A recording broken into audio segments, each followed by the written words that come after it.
Përshëndetje, zonja presidente. Pas disa vitësh, procesi i njohjeve për Kosovën është zhbllokuar. Për më pak se një muaj kemi 2 njohje, atë nga Kenia dhe mbrëm njohjen nga Sudani. A janë këto sinjale se procesi i njohjeve për Kosovën po shkon më shpejt dhe apritet të kemi edhe njohje nga shtetet të cilat nuk e kanë bërë akoma një gjë të tillë?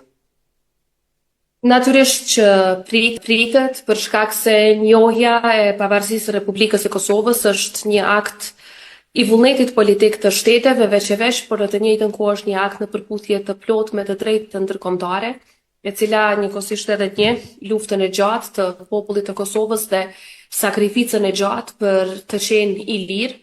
Por natyrisht që ky është një proces jashtëzakonisht kompleks që shpesh herë nuk jep frytet e veta në momentet e para, muajt e parë, nganjëherë as në vitet e para.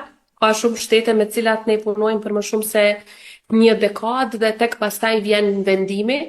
Dhe është momentum shumë i mirë që tani kemi edhe 2 njohje të reja nga shtete jashtëzakonisht të rëndësishme, jashtëzakonisht të fuqishme, me impakt në kontinentin afrikan, por edhe më tej, në mënyrë që t'i jepet një rienergjizim i gjithë këtij procesi, por nuk është që vetëm këto 2 njohje janë zhvillim pozitiv në këtë proces.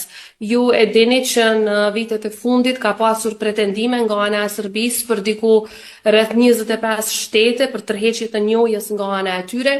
Ne kemi punuar pa ndalur këto 4 vite në mënyrë që secila prej këtyre shteteve për cilat pretendonte Serbia se e kanë njohur Kosovën në fakt të rikonfirmojë marrëdhëniet dypalëshe me Republikën e Kosovës, dhe kjo është një arritur e jashtëzakonshme, sepse është sikur në fakt ta sjellësh njohjen përsëri, dhe është edhe më komplekse në rrethana të caktuara, sepse ka situata jashtëzakonisht fragjile në shumë prej këtyre shteteve, shpeshherë ndryshojnë edhe qeveritë dhe e gjithë puna duhet të bëhet nga fillimi, por është me rëndësi që kemi thelluar raportet me këto shtete për cilat bënte propagandë Serbia. I kemi rikonfirmuar raportet tona dhe tani kemi edhe 2 njohje të reja, dhe është një ritëm i cili nuk do të ndalet, dhe do të jetë rezultat i një pune të gjatë që po bëhet edhe nga Republika e Kosovës, por edhe me mbështetjen e fuqishme të aleatëve tanë. Zonja Presidente, në Kosovë pashmangshëm po diskutohet shumë për meritat e procesit të njohjes. Si e shihni ju një gjë të tillë? Askush serioz nuk do duhej të diskutonte çështjen e meritave individuale. Kjo është merite e popullit të Kosovës, sakrificës së tij të gjatë për liri, është një proces që është në përputhje të plotë, siç e thash, me të drejtën ndërkombëtare, tashmë e konfirmuar edhe nga gjykata ndërkombëtare e drejtësisë. Është rezultati shumë njerëzve, shumë institucioneve, shumë vite shpunë, por edhe është rezultat i një mbështetjeje tepër të madhe që kemi marrë dhe vazhdojmë ta marrim nga aleatët tanë.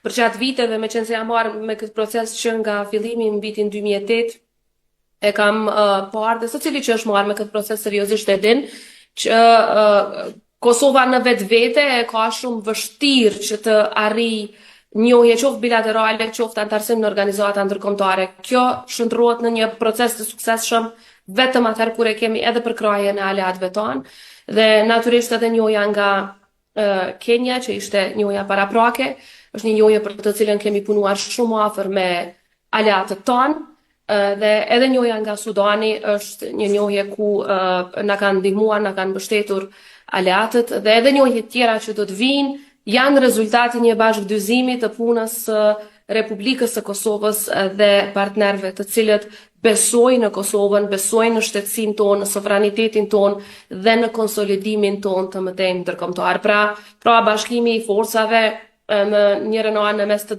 gjithë atyre që kanë potencial të ndihmojnë në Kosovë, por edhe aleatëve të cilët kanë qenë edhe ata si një shtyllë themelore e shtetësisë sonë nga fillimi, gjithmonë sjell frytet e veta edhe në çështjen e njohjeve.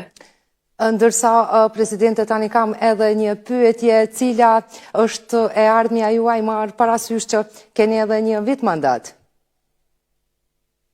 Sërish, ajo që ka duhet të diskutohet është e ardhmja e Kosovës dhe jo e individëve. Unë kam punuar gjithmonë dhe punoj edhe tash që ardhmja e Kosovës të jetë ndritshme, të jetë pozitive, të jetë një ardhmë mirë për të gjithë qytetarët e Kosovës, për të ardhmën time individuale, nuk është se të duhet të bëj merak dikush, unë do t'jap kontribut pozitiv për vendin tim, do t'i shërbej vendit tim edhe shumë gjatë. Ajo është më rëndësi. Presidente, faleminderit shumë që keni ndarë kohën për shikuesit tanë, marrë parasysh se tashmë jeni edhe në udhëtime zyrtare ku po e përfaqësoni Kosovën. Faleminderit shumë edhe një herë. Faleminderit juve. Edhe